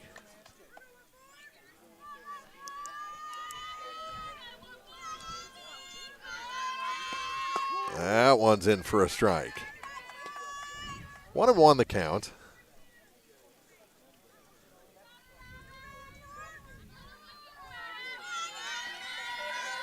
You're older than Brendan. Yeah. That one fouled off the screen. He seems to think I'm like 28, 27, something like that. He always makes that joke. You're wise beyond your years. Yeah, That's there why we go. it's confusing when. Yeah. I'm so smart. Thanks, Mark. Mature. How about that? There we go. That's a good one. 1-2 the count. That one in the dirt and blocked. Jenkins now in a 2-2 count. We were talking about some tenseness, and I hear a really rowdy Elsberry dugout right now. They're getting a lot more lively, Yep. especially now with the 4-0 lead. As this one's hitting the air, foul territory, and making the catch. Near the line is the third baseman, Maddie Isom. She had to run forever to get that ball. That was a great catch from Maddie Isom, but I think Sarah Gradicke was just happy she didn't run into her. Exactly. Sometimes you got to stay put. Whenever somebody else calls that ball, you just got to stay put. Sometimes they still run into you. Well, there was a nice hug afterwards. So the first two are retired. Now the number 9 hitter, the pitcher, Addison Steele, and she takes a strike. Steele hit a fly ball to Taylor Howard her last at bat. There's a strike. That outside corner we were talking about. Got the call that time. It's been hard to get that call today. They'll set up right back there. And the next. Ooh, that one came back across and now Gradicke says, where was that one? Howard was not happy about that. No, that was right down the middle. And the next popped up. This one will get out of play. Isom couldn't get that, and it's still 1-2. She couldn't hop the fence. That's what she's telling her teammates. Maybe on a dry day. Yeah. Scale it, get over real quick. Another 1-2, and that one lost the handle on it, and right back to you. 2-2.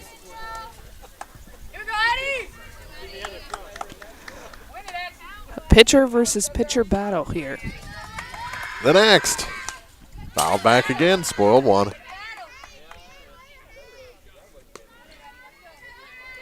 Howard looks to the dugout for the sign. Goes to the back of the circle. Gradicke even has to leave the catcher's position to get the sign. The next. That one fouled out of play. Boy, they are making her work today. Mm-hmm.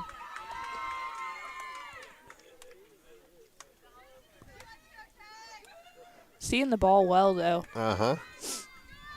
Sun popping out a little bit out there at the back of the circle across the infield. Next is Steele. Out of play. Behind home plate. And Addie Steele is staying alive here.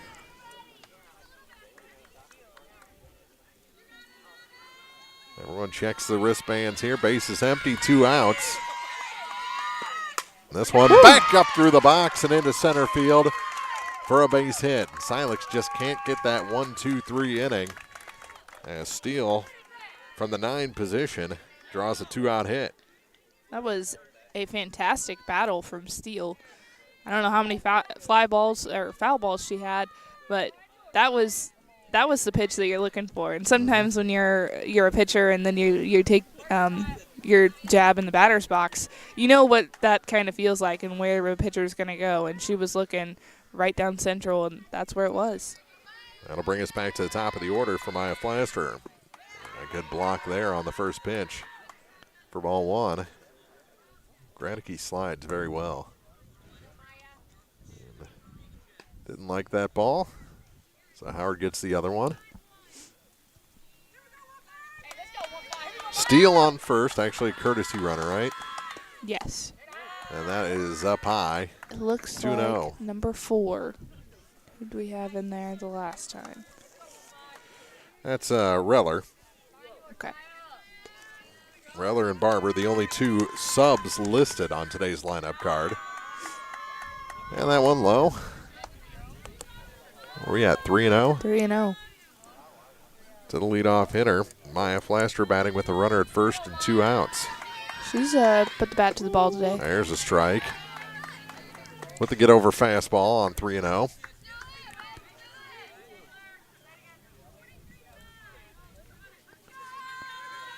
Gradicke just having trouble here in the dugout today, I think. There's a strike. Late throw down. And back in is Reller. There's a lot of luxuries to having those armbands and being able to call signs, but that is the worst part of it, I think, is not being able to hear someone. That one lifted, foul territory behind third base, and unable to catch up with it is Isom. And the count remains 3 balls and 2 strikes. Flaster almost found that spot between the infield and outfield, but it was about 6-foot foul. She takes a practice swing before digging back into the left-hand batter's box. And another payoff pitch. In on the hands, and she fouled it off. That was a defensive swing. Yeah, a check swing or defensive swing. If I don't put the bat on this, it's going to come in on my hands. Mm-hmm. Another 3-2 pitch from Howard. Ooh, where was that? And you even had kind of a check swing again from Plasterer, and she was looking back at the umpire like, "You're not gonna call me, right? Like I didn't go around on that." And she found her way down to first base. It's a walk with 2 outs, and there's runners at first and second now for the center or the right fielder, Katie Talbot. Talbot has scored half the runs today. This one hit up the middle, and that's a base hit. She's going to drive one in here. Here comes the throw to the plate. Actually, she's out. What a throw from center field by Gwen Gilbert. I didn't think she had any chance. She got that on a roll and threw in one motion, and it was an absolute strike to Gradicke to nail the runner at home plate. Still 4-0 Elsberry as we head to the 6th inning. Silex has some work to do, but now they have an opportunity after stopping that run on Eagle 102. Your car, your stuff, your savings. Combine your auto and renter's insurance with a call to State Farm Insurance agent Cindy Blaylock in Louisiana, and let Cindy show you how to put life back in your life insurance. Auto, home, and life. Make your wallet happy. Here to help life go right, State Farm Insurance agent Cindy Blaylock in Louisiana. Bowling Green Tractor wants to change the way you think about yard work with their Ego 56-volt ARC lithium battery-powered lawnmowers, weed eaters, blowers, trimmers, and chainsaws. At Bowling Green Tractor, you can walk in and see for yourself just how easy these products are to handle. Bowling Green Tractor, your home for Ego. Power beyond belief. Hear all the action from the Eagle 102 broadcast booth, sponsored by Family Drug in Louisiana. So back to the top of the order for Silex here in the top of the 6th inning. It's the 3rd time through the order, and that's usually when you really start seeing the work from the first 2 times. If things aren't working out for you, at least you've gained some knowledge and can attack the 3rd time through. Well, hopefully. That didn't happen with the Cardinals. Yeah. This one popped up. Howard into left field, and making the catch out there is Talbot for the first down. Kind of a lazy can of corn out there to left field. There's one away. Going to bring in Abigail Mooney.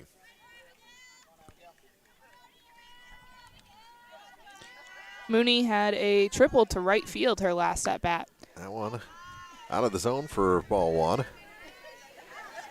That one Katie Talbot couldn't get to and kind of rolled to the fence, and Mooney made her way to third. Swung through that one. It's a 1-1 count.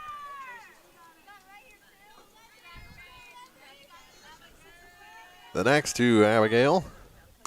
Fouled back off the screen, a ball and 2 strikes.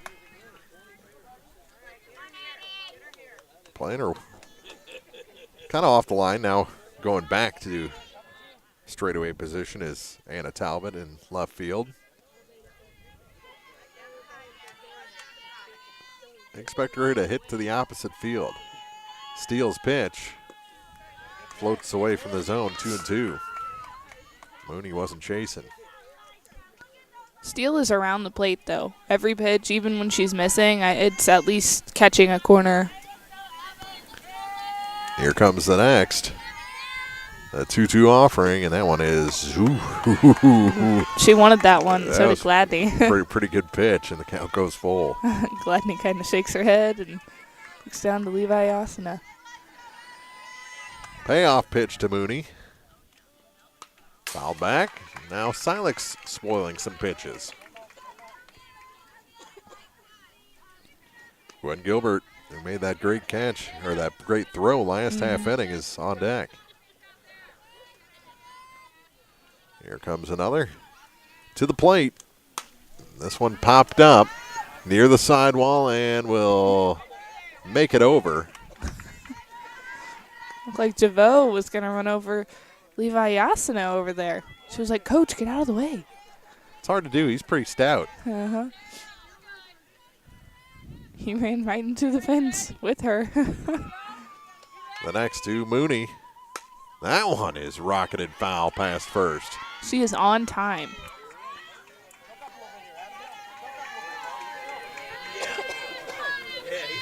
Mooney back in the box, choking up a little bit at the urging of the fans. This one grounded to the second baseman and through the legs of Jenkins. That'll be an error on the Elsberry second baseman. And there's a runner aboard for the Lady Owls. Kind of an odd hop to Jenkins. It just kind of died. Like we've talked, the field definitely plays a factor into this, and but it's something you have to work through. Everybody has that issue. That'll bring in Gilbert. I played a lot of first base, and on balls like that, to me, I'd drop down to my knees and get the whole body in front of them. Yeah, I didn't want it to get past me. I felt like that was embarrassing. At least if I bobbled it or something or tackled it with my body, I'd feel a little bit better. The 1-0. This one grounded slowly to third. Flaster goes to second, and everybody's safe. There's some speed there as Mooney made it from first to second before that throw.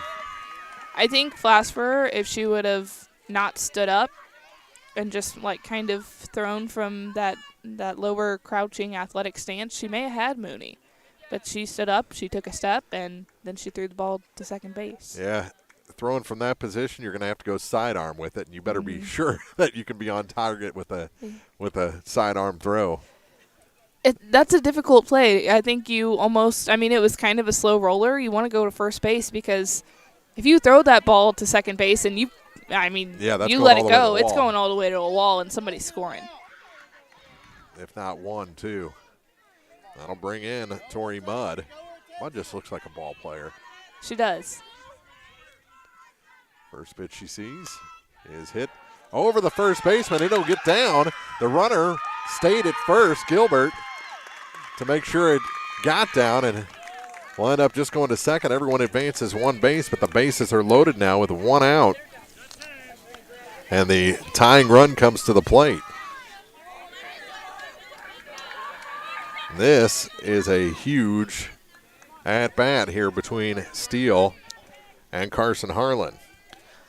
Harlan's already had a single today. She hit the ball to the 5-6 hole. Does that now? It's probably 2 runs. Harlan. Delay getting the sign from the dugout, it looked like. Steele looked over there, and Levi Yasna wasn't looking back. Bases loaded, 1 out. This one is ripped deep toward the gap, and it is off the wall. 1 run scores. Here comes another right on her heels. Is a 3rd runner, and she's going to be tied. Oh! Yep. Oh! Did she tag her? She did. She got the front foot. Out is the 3rd runner, but 2 runs come across, and it's 4-2, and Harlan ends up at second base. Wow. That's the 2nd out. That was a great tag from Gladney. She knew she had to put that tag on pretty quick. She knew she had to get her feet. That ball was up in the air, and she just swiped down really quickly. And I'm not sure what Coach Rebecca Prowley is. Pinch hitter. They're going to put in Carly Ellis. All right. And a pinch runner, it appears, also. That'll be number 21, Haley Grunewald. So a couple of changes here as Ellis will be the hitter. Grunewald will be the runner. And Silex wants to get this to a 1-run game here in the top of the 6th inning. And they'll relay those changes down to Levi Yasna. He's like, I've already got them. Thank you very much.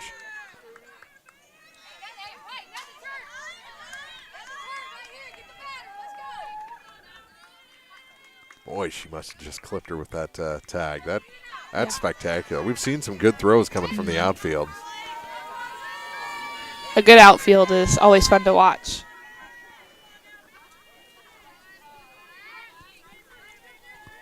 And the first pitch is up high to Ellis. Ellis has had some success at the plate this year. She has a really good swing. It's pretty quick. She hits a lot of line drives. She's ready. Steele checking the sign. 2 outs, runner at second base, 2 runs in for Silex, and this one is popped up and into the glove of the catcher, Gladney. Oh, she snow-coned it, but that play ends the inning and ends the threat. Silex has cut the lead in half. After 5 1/2, they trail Elsberry 4-2 on Eagle 102. Game of the Week coverage brought to you by Remax Realty Shop, Agent Kelly Crane, PJ Salon, and Meyer Implement Company. Cellular and Satellite Center is the only stop you need to make when it comes to satellite providers, offering DirecTV and Dish Network along with antenna installs. Now a special message from Matthew Niemeyer himself. If you call an 800 number and they say we will be the local installer, they are wrong. Contact Matthew at Cellular and Satellite Center in Bowling Green, your local authorized dealer. Area high school sports on Eagle 102 is brought to you by People's Bank and Trust, State Farm Insurance, Cindy Blaylock agent, and Perkins Electrical Services. This game far from over as we head to the bottom of the 6th inning. Silex has trimmed the Elsberry lead to 4-2. Lady Indians coming up with the 3, 4, and 5 hitters. And it looks like Taylor Howard has found a little bit of energy after her offense gets her on the board. A little bit of energy, and she was yelling at Gradicke, I got to find my curveball. So she was working through that spin there. Let's see if it works for her this inning. Carson Harlan re-entered after being pinch run for. Gradicke re-entered after Ellis hit for her. We have seen some great stops from these catchers today. Some great defense all over the place. There's going to be a couple of errors that show up in the book, but it's been stellar other than that. There's a strike called. That was 3 inches outside. But it's a left-handed batter, and he gave a corner. And it looked like that curveball a little bit there. Lefty-lefty matchup here, and this one is popped up and out of play, and it's 0-2. Bottom of the 6th here from Elsberry. Lights have come on. Game, hour and 34 minutes old right now. Started a little early, and that one is bounced past the catcher. And Flaster even in the count at 2-2. Howard wants a different ball. Been a running theme. The home plate umpire just been rotating two of them throughout the day. Set up inside on 2-2. Didn't get the call. A little bit low. Flaster had a single to right field her last at bat. It's 3-2 now. So we'll see if she walks or gets a hit here. The 3-2 pitch, and this one is grounded to the second baseman. Thurman goes down to a knee, picks it up, delivers it to Harlan at first for the first out. She was not taking a hop for granted there. No. She got down in front of that ball. Making the sure out, especially when Silex is trailing, is important. Silex has not been able to have a 1-2-3 inning this entire game. Brings in Gladney. It's been spectacular behind the dish. That one a little bit low for ball one.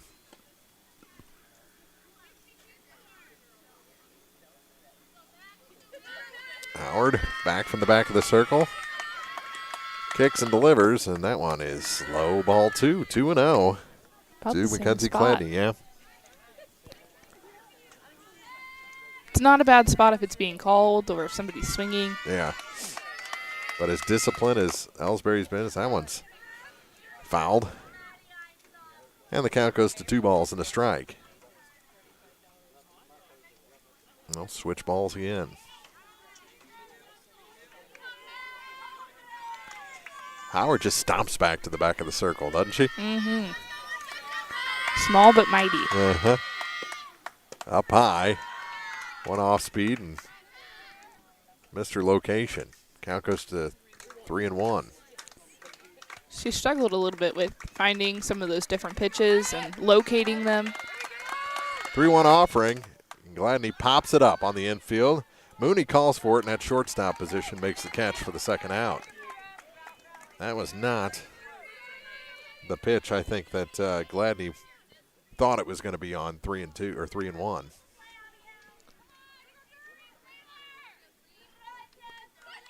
Robinson had a ground ball to the shortstop. And Peyton swinging on the first pitch. Fouls it at the plate, 0-1. Mooney made a good stop on that ball last time that Robinson was at the plate and had a little bit of an issue throwing. Carson Harlan didn't quite make the play at first. The 0-1, they set up way outside. This one is hit into left center field, moving over and making the catch is Gwen Gilbert for the third out. It's a 1-2-3 inning for Silex. We're heading to the 7th. Last chance for the Lady Owls as Elsberry holds a 4-2 lead on KJFM. Game of the Week coverage brought to you by Airco Convenience Centers, Hayden's Motorsports Center, and Silex Banking Company. Is it time to renew, redo, or rebuild? I'm Christine Rutherford, and we have loans designed specifically for repairs and renovations, along with home equity lines of credit. People's Bank and Trust, member FDIC, equal housing lender, MLO number 421603, NMLS number 407724. When you support a locally owned pharmacy, you're contributing to the growth of the community. The dollars you spend stay right here to support our local community. Health Mart pharmacies are locally owned pharmacies. There's one right here. Health Mart pharmacists have a personal commitment to their communities because, just like you, they support their community. Health Mart pharmacies are locally owned and hometown proud. Louisiana is a Health Mart town. Family Drug Health Mart Pharmacy. The right people, the right price, right downtown. Health Mart, caring for you and about you. Bringing you all the action from the Eagle 102 broadcast booth. Sponsored by Family Drug in Louisiana. We were just talking about off air about how it seems power is down this year. We haven't called any home runs. You saw one, unfortunately. Palmyra hit one against Bowling Green. But just around the whole area, power is down this year. Power is definitely down. Palmyra did a walk-off home run, actually, on Bowling Green. That was early in the season. But since then, I haven't seen a home run. Yeah. I've seen in the park home runs, Yeah. which I don't really count. But, if it's a true inside the park home run, not one of the little league where there's a couple of errors along the way. All right. There's a strike called on the first pitch. Here in the top of the 7th inning, it'll be 7, 8, and 9. Maddie Hall to lead things off as Addison Steele looking for the victory in this one. A little inside out, and what a snag at third by Maya Flaster for the first out. Wow. Probably in foul territory. That's a huge out. Elsberry 2 outs away from victory over the Silex Lady Owls. It was a great play. Brings in Williams, and she takes the ball low.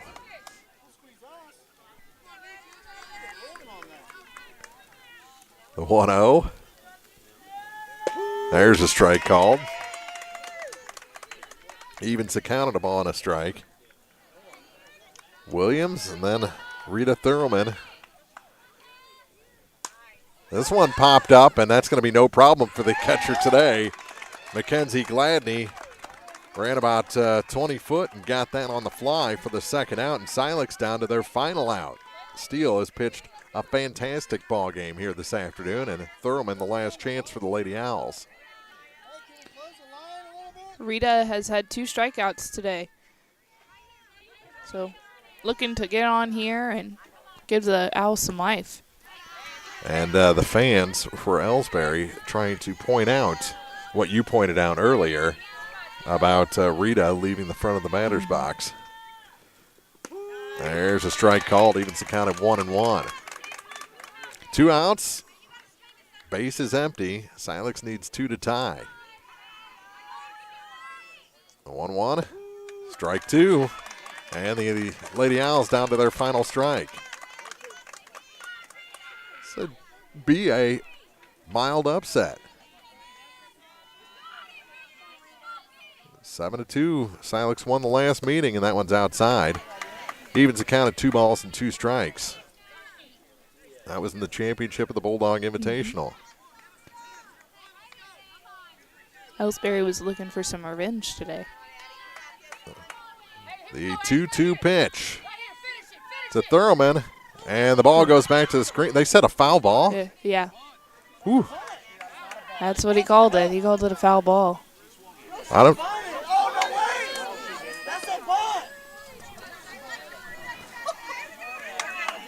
It was kind of an in-between. Yeah. I can't say that was a true bunt. Her hands really didn't move up on the bat. It was kind of Yeah. a stick my bat out and try to get on. Yeah. This one is slapped to the third baseman. Up with it is Flaster, and she is out at first. And Elsberry pulls off the home victory over Silex here. 4-2 our final. Wow, what a ball game here from Elsberry. We'll be back with the postgame show for you after this on Eagle 102. The Eagle 102 postgame show is coming up, brought to you by Abel's Quick Shops. Here's one question that has no wrong answer. Are you going to choose the new Shell and Fuel Rewards card to be used at Shell stations, or the Shell and Fuel Rewards MasterCard that can be used everywhere MasterCard is accepted? With both, you save 10 cents per gallon, up to 20 gallons every time you fill up. And you also earn 10% rebates on your first $1,200 in non-fuel purchases per year at Shell stations. See? You can't go wrong with either. Visit www.shell.us/getrewards and apply today. At participating Shell stations only. Terms and conditions apply.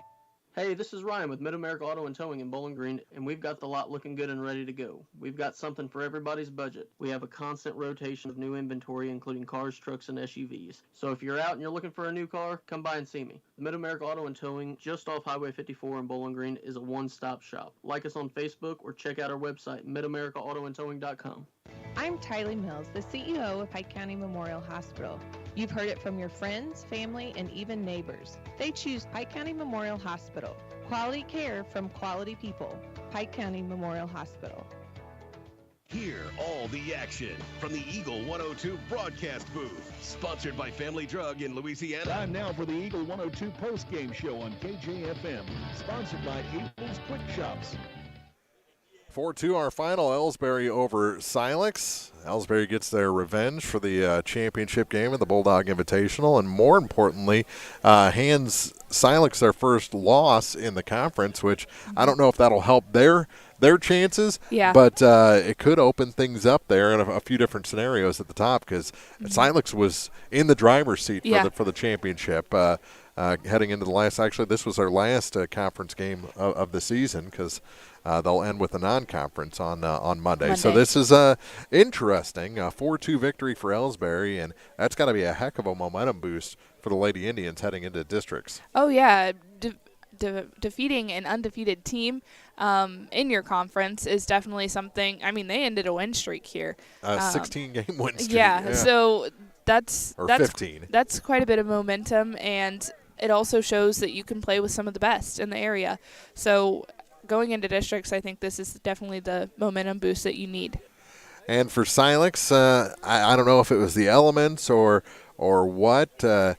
Taylor Howard did not have her good stuff today. No. And then the defense, although they made some great plays at times, it was an error here, a drop third strike there, and that really hurt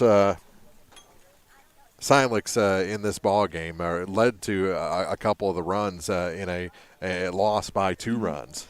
Yeah, and it was almost like the errors came whenever they needed them to not come. Yeah. It was those really, I need to get out of this type of situation, and that's when we would get a walk or we would get an error, and that's when Elsberry was capitalizing. They were taking advantage of what Silex was giving them. And like you said, Taylor Howard definitely didn't have her stuff today. She only had 3 Ks. That's probably the lowest that I've seen her all season. She's probably usually her entire career. Yeah, she normally racks at least 9. Yeah. So it was definitely an odd day all around for the Owls. I think that the energy was not there either. There was something, if it was the rain, maybe they didn't want to play on a Thursday afternoon, but it was just something was off today. We've been very lucky. It's rained pretty much the last 3 days off and on, and we've gotten 2 pretty good broadcasts in this week. It's been a fun week of softball, and we'll round out our week of high school sports tomorrow with the Mayor's Cup, as Bowling Green and Louisiana will do battle from Cunningham Field. 6:30 pregame, 7 o'clock kickoff. Since 1994, the tradition continues with the Mayor's Cup tomorrow. We'll take a break and give the particulars on this one when we return on Eagle 102. Game of the Week coverage brought to you by Remax Realty Shop owner-broker Alicia Koenig, Orp Construction Company, and Hobson, Louisiana. Here's one question that has no wrong answer. Are you going to choose the new Shell and Fuel Rewards card to be used at Shell stations, or the Shell and Fuel Rewards MasterCard that can be used everywhere MasterCard is accepted? With both, you save 10 cents per gallon, up to 20 gallons every time you fill up. And you also earn 10% rebates on your first $1,200 in non-fuel purchases per year at Shell stations. See? You can't go wrong with either. Visit www.shell.us/getrewards and apply today. At participating Shell stations only. Terms and conditions apply. The Mercantile Bank of Louisiana is introducing Merc BK Mobile with the ability to take a picture of your check and deposit it into your Mercantile Bank account. You'll never have to worry about getting to the bank. Find more information by visiting mercbk.com. The Mercantile Bank, located on the corner of 3rd and Georgia Streets in downtown Louisiana. Member FDIC. Ingram Plumbing has always been known for its outstanding plumbing service, but did you know that Ingram's is also the largest retail plumbing supply store in the area? We carry Delta faucets, a complete line of Whirlpool tubs and showers, jacuzzi pumps, and many other specialty items. Stop by Ingram Plumbing today, Highway 61, Bowling Green. Follow area high school sports throughout the season with Eagle 102. Brought to you by Mike's Tire and Service Center, Bank of Louisiana, and a taste of Philly. 4-2 our final. Elsberry snaps the 15-game win streak of the Silex Lady Owls, hands them their first conference loss of the season.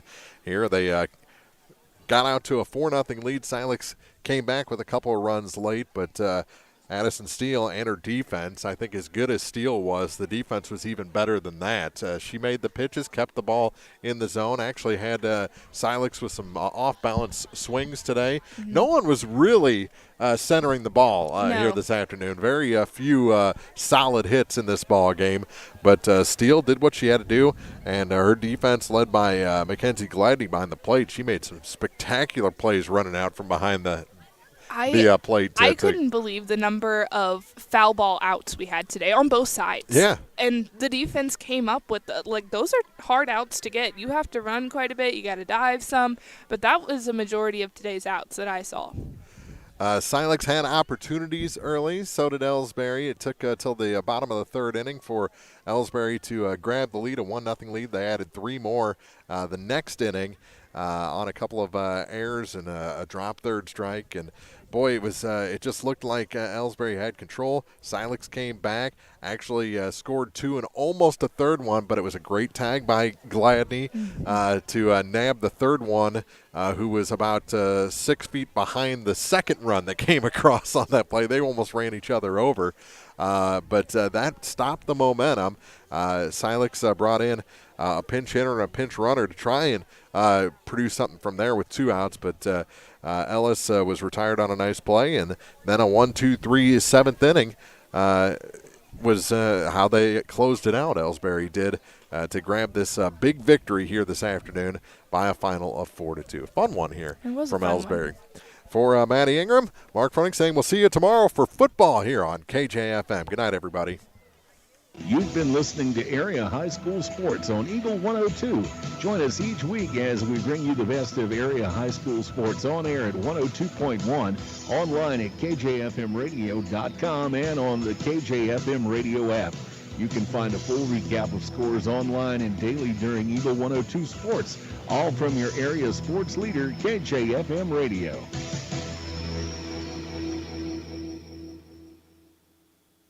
With studios